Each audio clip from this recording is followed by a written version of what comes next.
దేవుడు చేసిన దాన్ని మర్చిపోయే వాళ్ళు కొద్దిమంది ఉంటారు. మూడో రకం ఏంటంటే చేసిన మేలును మర్చిపోకుండా గుర్తుపెట్టుకొని అందరితో కలిసి దేవునికి థ్యాంక్స్ చెప్పేవాళ్ళు ఒక రకం. ఆ రకము ఈ కుటుంబం. హల్లెలూయా హల్లెలూయా. చాలా సార్లు చూడండి, మీరు గమనించినారా, ఈ ఊర్లలో ఎక్కువగా కూడికలు జరిగేది ఏ ఇంట్లో? వీళ్ళు కూడా చిత్తూరు అంటే 2 మేలు. దానిని బట్టి 10 మందితో ఆ సంతోషాన్ని పంచుకొని దేవుని ఘనపరచడం. అందుకే ఒకడు వారిలో ఒకడు దేవుని మహిమపరచుచు. కృతజ్ఞత చెల్లించడం అంటే ఏంటి? దేవుని నువ్వు మహిమపరుస్తున్నావు. కృతజ్ఞత తెలియజేయడం అంటే ఏంటి? నువ్వు దేవుని ఘనపరుస్తున్నావు.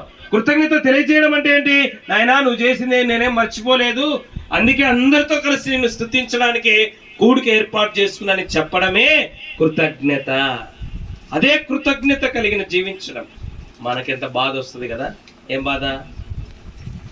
ఎవరైనా 10 రూపాయలు మనం సాయం చేస్తే వాడు మర్చిపోతే 10 ఏళ్ళు గుర్తు పెట్టుకుంటాం.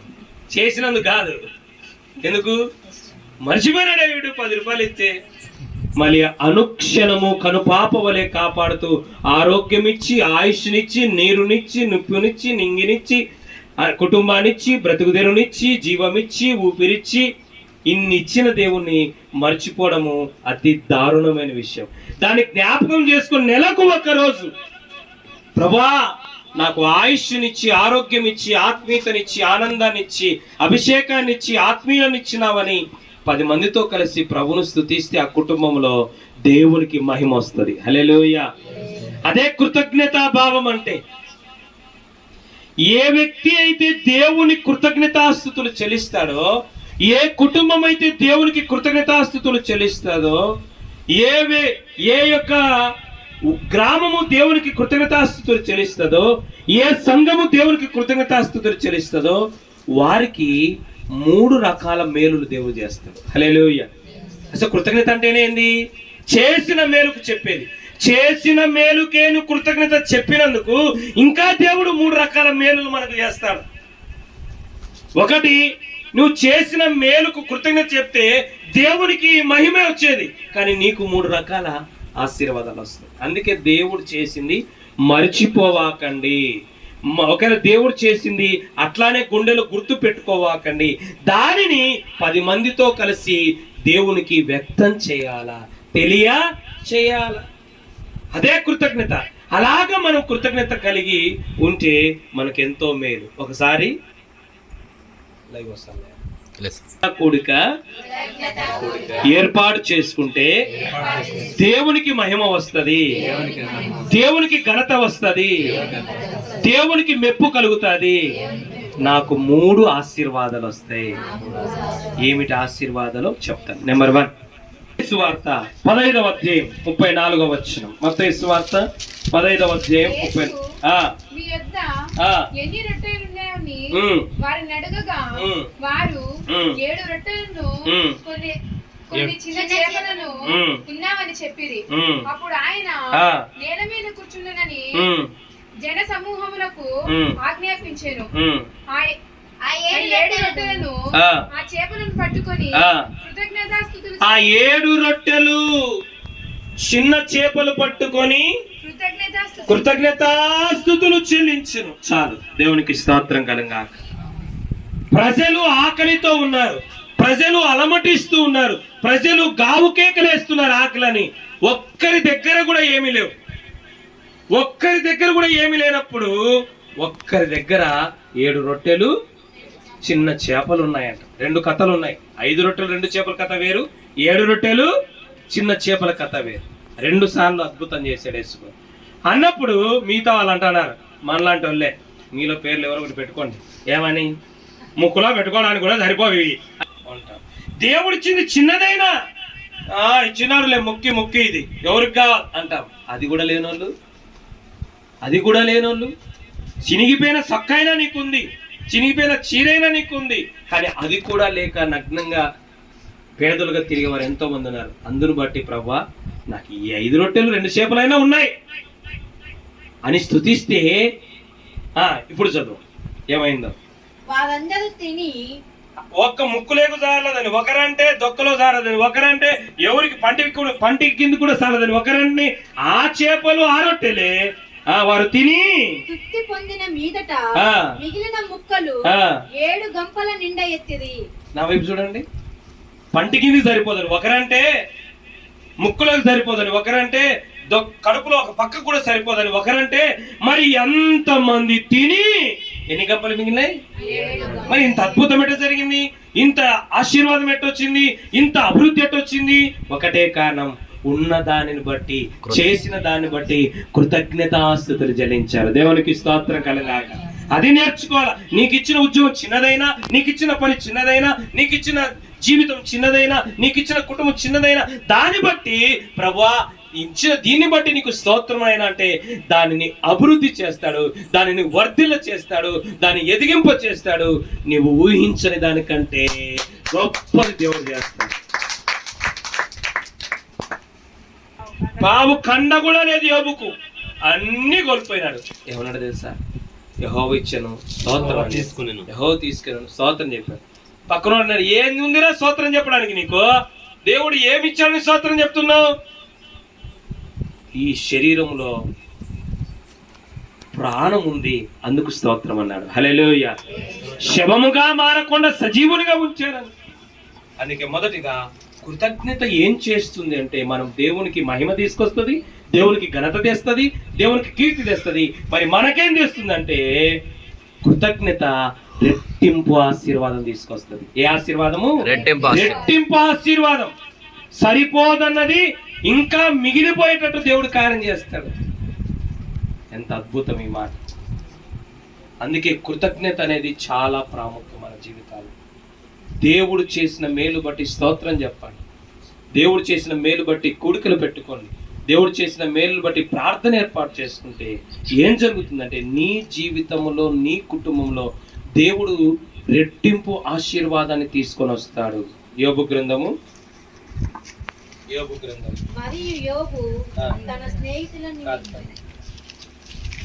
మొదట నీ స్థితి కొద్దిగా ఉన్నను, తుదకు మహాభివృద్ధి చెందదవు. ఏమవుతుందంట? మొదట నీ స్థితి కొద్దిగానే ఉంది, కొంచెంగానే ఉంది, సరిపడినట్టే ఉంది. అప్పుడు నీ స్థితి మొదట కొద్దిగానే, 7 రొట్టెలే, కొన్ని చేపలే. అది ఎప్పుడైతే నువ్వు స్తోత్రం చెప్తావో, కృతజ్ఞత చెప్తావో, కూడికలు ఏర్పాటు చేసుకుంటావో, ప్రార్థనలు పెట్టుకుంటావో, అప్పుడు మహాభివృద్ధి చెందుతుందంట. దేవునికి స్తోత్రం కలగాలి. అందుకే కృతజ్ఞత అనేది చాలా ప్రాముఖ్యము. కృతజ్ఞత అనేది నీవు కలిగి ఉన్న దానిని రెట్టింపులాగా మారుస్తుంది. నువ్వు కలిగిన దాన్ని వృద్ధిలోకి తీసుకుని వస్తుంది. నువ్వు కలిగిన దానిని అభివృద్ధి పదంలోకి నడిపిస్తుంది. అది కృతజ్ఞతకున్న శక్తి. అందుకే లేస్తానే ప్రభుకి ఏం చేయాలా? థ్యాంక్స్ ప్రభు అని చెప్పాలా. ఇచ్చిన కుటుంబాన్ని బట్టి, ఇచ్చిన బిడ్డలను బట్టి, ఇచ్చిన పనిని బట్టి కృతజ్ఞతాస్తుతులు చెల్లించడం ద్వారా మన జీవితంలో మనం ఊహించని అద్భుత కార్యాలు, ఎదురు చూడని కార్యాలు మన జీవితంలో మనము చూస్తాము. రెండవ విషయం చూద్దాం. రెండవదిగా లూకాసు వార్త 17వ అధ్యాయం 17వ వచనం 18వ వచనం. అందుకు యేసు 10 మంది శుద్ధులైరు కాక 10 మంది శుద్ధులైరు కదా, ఆ 9 మండుగురు ఎక్కరా? ఈ అన్యుడు తప్ప దేవుని మహింపరచుటకు తిరిగి వచ్చిన వాడెవడు అగపడలేదు అని చెప్పి, నీవు లేచి పొమ్ము, నీ విశ్వాసము నిన్ను స్వస్థపరచనని వానితో చాలు. రెండవదిగా, మనం ఎప్పుడైతే దేవుడు చేసిన మేలు బట్టి మర్చిపోకుండా, కేవలం గుర్తు చేసినవునైనా అని మనసులో పెట్టుకోకుండా, ఆ సంతోషాన్ని, ఆ ఆనందాన్ని 10 మందితో కలిసి ప్రభును స్తుతించినప్పుడు ఏం జరుగుతుంది మన జీవితంలో అంటే, కృతజ్ఞత దేవుని దృష్టిలో నీకు గుర్తింపును తీసుకొస్తుంది. హల్లెలూయా. అందుకే చూడరా, 10 మంది గురించి ఏం మాట్లాడలే. ఒకరి గురించి ఏమన్నాడు? అతడు సమరేయుడు అన్నాడు. అతడు ఎవరంట? మరి అందరి గురించి చెప్పలే, అతడు ఒక్కడే సమరేయుడు అని ఎందుకన్నాడు? అతడు సమరేయుడు అని యేసు ప్రభువుకి ఎట్లా తెలిసింది? దేవుడు గుర్తించాడు అతన్ని. ఈరోజు మన ఊర్లో ఎంతమంది అయినా ఉండొచ్చు, మన కుటుంబాలు ఎంతమంది అయినా ఉండొచ్చు, మన సంఘాలు ఎంతమంది అయినా ఉండొచ్చు, కానీ దేవుడు ఎవరిని గుర్తిస్తాడో తెలుసా? దేవుడు జ్ఞాపకంలో ఎవరుంటారో తెలుసా? దేవుడు ఎవరిని గుర్తిస్తాడంటే దేవునికి కృతజ్ఞత కలిగి జీవించేవాడిని. దేవునికి స్తోత్రం కలగాలి. ఆమేన్. దేవుడు చేసిన మేలు బట్టి స్తోత్రాలు చెప్పేవాడిని దేవుడు గుర్తిస్తాడు, అంతే. ఎంత గొప్ప విషయం. ఆదికాండం 8వ అధ్యాయం 1వ వచనం. ఆదికాండం 8వ అధ్యాయం 1వ వచనం.